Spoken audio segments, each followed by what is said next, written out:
Hey everyone. Today, I'm not going to be referencing any establishment media articles. This one is from Zero Hedge. And I definitely pay attention to the stories and reports coming out of this particular site, Zero Hedge, because they're very much on the point and in the know as far as economics and politics in Western societies. And in this particular article, they're referencing we Canadian Libertarians. Headline: Canada's crazy libertarians want to legalize lemonade stands, baby walkers, and Bitcoin. This is by Sprott Money. Maxime Bernier's near win of the Conservative Party leadership suggests that Canadians increasingly are tempted by smaller government. But maybe Bernier is in the wrong party. So says Tim Moen, the dynamic leader of the Libertarian Party of Canada. Shout out to Tim, a friend of mine, and someone who I'm probably going to reach out and do an interview with very shortly so that we can touch down on some of the new revelations that are coming to light in regards to libertarians in the political process and how much we may very well be able to affect some change. If we could put aside some of our purist principles and maybe become a little bit more pragmatic as far as giving Canadians an alternative voice, an alternative option out there on the political landscape, whose upcoming convention will take place between July 5th and 7th, 2018 at the Westin, Ottawa. Following is an edited version of Moen's comments. What will be the key themes of the upcoming convention? In a word, energy. Libertarians have long been a small niche in Canadian politics, which is dominated by special interests. But recent events have energized our base. Maxime Bernier's near win of the Conservative Party leadership and his subsequent repudiation by the party's establishment provided Canadians with a key message. Those who want liberty, free markets, and smaller government will be more at home in the Libertarian Party. You recently provided Bernier a chance to run for Libertarian Party's leadership by offering to step aside. What makes you think he would do a better job than you? Maxime has a national profile, well-established credentials, and excellent knowledge of the threats posed by the Bank of Canada's disastrous monetary policies. Libertarians are a party of ideas, not of personalities. We work with anyone who is willing to build a better country. If that means stepping aside to take on new talent, I do so in a second. We are seeing increasing signs that Canadians agree. For example, the Ontario Libertarians ran a near full slate in the last election.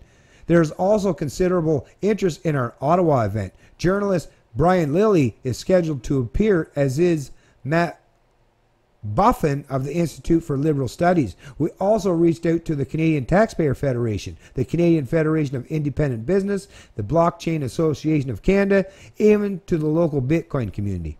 Bitcoin? Aren't cryptocurrencies just about tax evasion, criminality, and terrorism financing? That's absurd. That's like saying that the US dollar is all about tax evasion, criminality, and terrorist financing.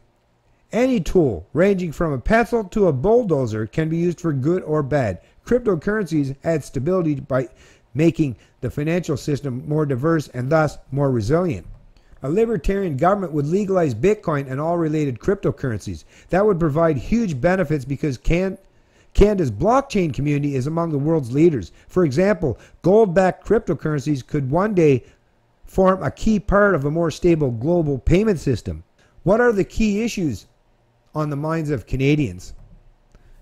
The people I talk to are all increasingly worried about their quality of life, their future, and those of their kids. Canadians trust government to resolve those issues, but governments have let them down. You can see this in three key issues: pipelines, free trade, and taxes. On the Trans Mountain Pipeline, governments at various levels created a slew of burdensome regulations that impeded the development of a promising energy resource. Then, to solve the problem that it created, the Trudeau administration wants to invest billions of dollars of taxpayers' money. As for the trade wars, there is an argument that they are not really wars as such. They are just an excuse for governments to raise taxes, which they call protective tariffs, and to pick winners and losers in the economy. For example, the U.S. Trump administration gets to protect U.S. steel producers, and the Trudeau administration protects dairy farmers. In short, deals are made in the back rooms and consumers lose. It's crony socialism of the worst sort. Sounds like you aren't a big believer in government. People have a fundamental misunderstanding that government is there to help. That is only partly true. Governments, like corporations, will help, but they help themselves first. That's why we need rigid checks and balances. Sadly, these have been eroding.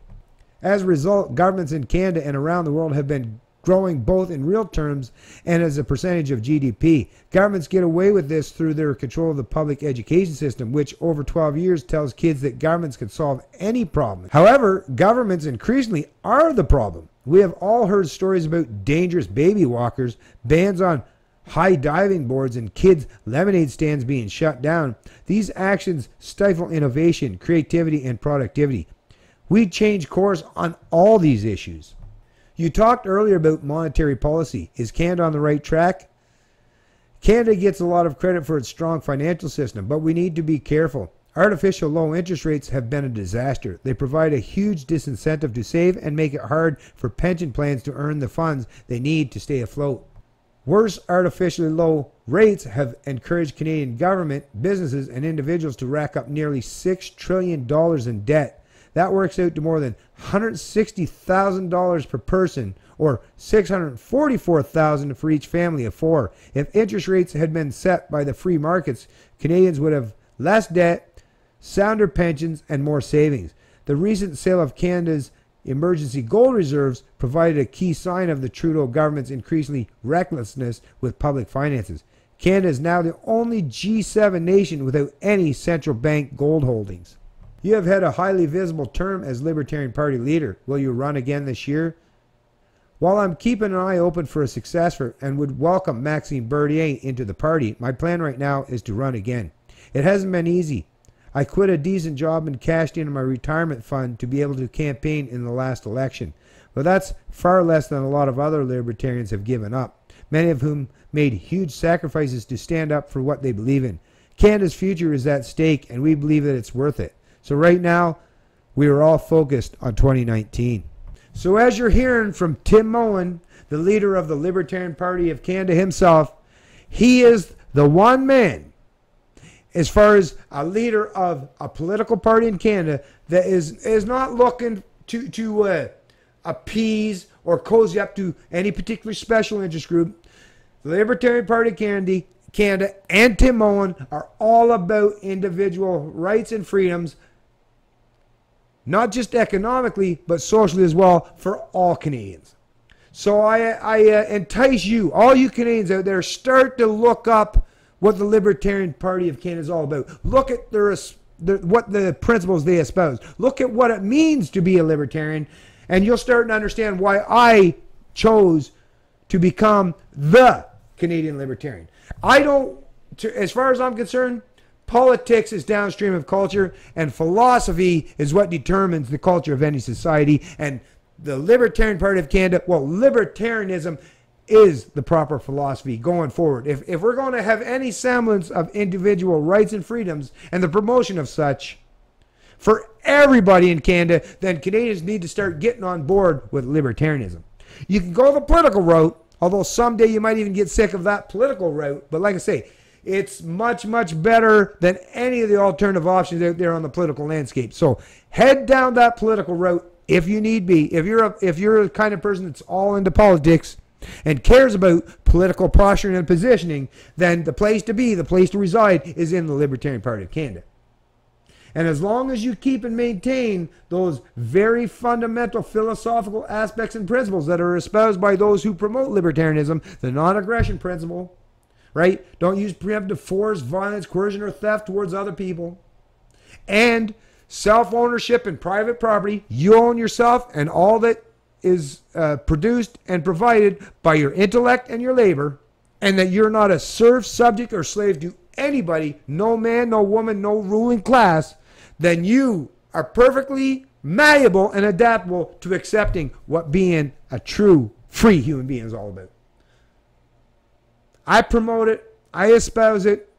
I live it on a daily basis. Join us. Get on board. Start supporting the Libertarian Party of Canada. Start supporting individual rights and freedoms and what liberty truly entails.